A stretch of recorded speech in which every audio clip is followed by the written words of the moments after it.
You ever get that one letter that makes your blood boil? Mine came in a cheap white envelope stamped with the HOA seal like it was some government order. The words inside were worse than a bad joke. Failure to pay fines will result in consequences.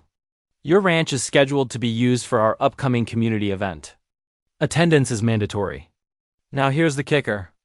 My ranch isn't even under their damn HOA. Never was. It's a working ranch sitting just outside their cookie-cutter development, a place I built with my own 2 hands. But that didn't stop them from acting like they owned it. Before we dive in, comment which country you're watching from. Let's see how far this story travels. It wasn't the first stunt either. A few weeks earlier, I caught them hauling off half a dozen of my chickens. When I confronted Brenda, the self-appointed Queen BHHOA president, she didn't even flinch. They were too noisy, she claimed. So we repurposed them for a neighborhood cookout. Consider it a community service. That wasn't a mistake. That was trespassing. But Brenda had a way of twisting the rules until her followers believed her. The final straw came one hot afternoon. I was out by the barn patching fence posts when a black SUV rolled up like it owned the gravel road. 4 men stepped out dressed in knockoff tactical gear, shiny boots, vests stamped HOA cop in bold letters. No badges, no real authority, just Brenda's hired muscle. One of them, the loudmouth with mirrored shades, strutted right up to me. "This is a warning," he barked. "Your refusal to pay fines is being noted. The HOA owns this land now, and if you don't cooperate, things will get worse." I leaned on the fence post and gave him a long stare. "This ranch isn't under your HOA, son. You boys are trespassing." That only made him grin wider. He pulled a crowbar from the SUV and walked straight to my mailbox. With one heavy swing, he smashed it clean off its post. The others laughed, snapping pictures like it was some victory. "Example," he said flatly, tossing the dented metal onto the dirt. "Next time it won't just be the mailbox." They piled back into the SUV and roared off, gravel spitting behind them. I stood there, fists tight, staring at the busted mailbox like it was a declaration of war. That's when it clicked. Brenda wasn't going to stop. She'd already stolen my livestock. Now she was sending hired muscle to my doorstep. The law could handle some things, sure, but I knew this game. These weren't cops. They were mercenaries in polo shirts and surplus gear. And they were going to be back. I'm no stranger to standing my ground. Before ranch life, I was a Green Beret. Training doesn't fade. It just waits in the back of your mind until it's needed. And right then, watching the wreckage of my mailbox, I knew it was time to dust it off. They wanted a fight, fine, but they'd regret picking me as their target. The busted mailbox sat in the dirt like a trophy. Not mine, theirs. That was the whole point. Brenda wanted me humiliated. Wanted the whole neighborhood to see her authority stretch beyond the HOA's borders. But she miscalculated one thing. I wasn't some retiree they could bully. I was a Green Beret, and the last time I'd let armed men push me around was overseas, not here on my own land. So I did what I knew best. I started planning. First came the traps. Nothing lethal. I wasn't looking to bury anyone, just slow them down long enough to expose what they really were.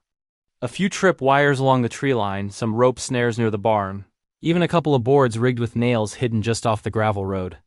To the untrained eye, it looked like a normal ranch. To anyone storming in without sense, it was a maze. Next came my fallback, my old Colt from 48. She was a relic from my father, but she still barked loud when needed. I cleaned her, oiled her, and slid her into the holster at my back. I promised myself only one round if it came to it. A warning shot. My goal wasn't death. It was survival and proof. Sure enough, they came back. It was broad daylight when the SUV returned, dust kicking up behind it. I spotted it from my porch, rocking slow in my chair, rag in one hand, pistol tucked at my back. Out jumped the same 4 so-called officers. Their tactical vests still read HO, a cop like that made it real. This time they came louder, cockier, talking into cheap radios and strutting like they were on patrol. One swung that crowbar lazily at his side, tapping it against my fence as they approached. Another adjusted his vest, the Glock resting not so casually in his hand. "You didn't listen," the one with the gun shouted. "Brenda says last warning." You either pay those fines and vacate your barn, or we clear it out today. Your choice. I stayed seated, calm. That's the part they didn't understand. The quieter I got, the worse it would be for them. You boys like barking orders, I said slowly, standing at last. But I'll say it plain. This ranch is not under your HOA. Step foot past this porch and you're trespassing under Texas Penal Code 30.5. That's a real law. And pointing that gun at me, I nodded at the Glock. That's aggravated assault with a deadly weapon under Texas Penal Code 22.02. That's 20 years. Easy, they didn't care. They smirked, muttered into radios again. One of them spat. Save the lecture, old man. We're not here for law class. We're here to make an example. They fanned out, boots crunching gravel, circling like they thought I was cornered. The guy with the crowbar stepped forward first, swinging it onto my porch railing with a crash. That sound, splintered wood, cocky laughter, was all I needed. My traps were waiting, and this time so was I. Another leveled a Glock straight at my chest. The other two tried to flank, boots heavy on the gravel. This property's under HOA authority now, the gunman barked. The barn's coming down today with or without you standing in the way. I tilted my chin. My voice came out calm as steel. Son, I've been through worse than this in deserts and jungles you can't even pronounce. You want to play soldier? Then you picked the wrong ranch. He cocked the Glock. That was it. I moved. The crowbar swung first. Wild, clumsy. I sidestepped, snatched the metal mid-swing, and wrenched it free with one twist of my wrist. Before he knew what hit him, my boot met his ribs, sending him sprawling into the dirt. The gunman flinched, finger tightening on the trigger. My Colt was already in my hand, faster than he could blink. One shot cracked into the dirt 6 in from his boot. The bark echoed across the ranch, birds scattering from the windmill. His hand shook, and that's when I slammed the crowbar across his wrist. The Glock clattered into the dust. The other two tried to rush me. Wrong move. One hit my tripwire, strung across the path. Down he went, face first into the gravel, yelping like a whipped pup. The last one stepped right into my nailboard. His scream carried all the way to the county road as he hopped back, bleeding boot and all. 4 wannabe cops rolling in the dirt, crying out like kids who'd picked a fight they couldn't finish. And that's when the real sirens cut through the air. A pair of sheriff's cruisers barreled down the drive, lights flashing. The fake officers froze, pale as sheets, outstepped Sheriff Daniels, an old friend of mine from years back. We'd shared sand, sweat, and fire overseas. His eyes swept the scene, then locked on me with a slow grin. Damn, if it isn't my old Green Beret buddy, he said loud enough for everyone to hear. Figures you'd turn a fake raid into boot camp. The color drained from their faces. The gunman actually muttered, Green Beret? Like he just realized what kind of hornet's nest Brenda had kicked. Sheriff Daniels didn't waste time. The 4 were cuffed on the spot, loaded into cruisers, their fake badges bagged as evidence. Their charges stacked quick and heavy. Impersonating a peace officer. Texas Penal Code 37.11. Felony up to 10 years in prison. Aggravated assault with a deadly weapon 22.02.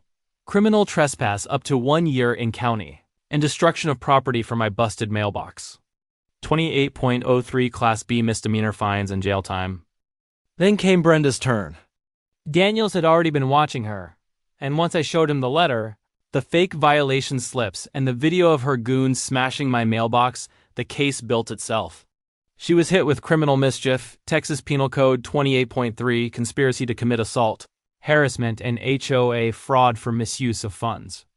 The county court didn't just find her, they dissolved her HOA charter altogether. Every fake fee, every violation she'd pushed on neighbors nullified overnight. When the gavel fell, Brenda's reign ended. She was banned from holding any HOA position in the state again. Her precious clipboard snapped clean in half on the courthouse steps. As for me, I rebuilt my mailbox stronger than ever, painted it red, white, and blue. Sheriff Daniels and I shared a beer on the porch that night, watching the sunset over my goats. You handled yourself just fine, he said. I holstered the Colt back on its shelf, brass gleaming in the fading light. Sheriff, I wasn't about to let a pack of fake cops tell me what to do.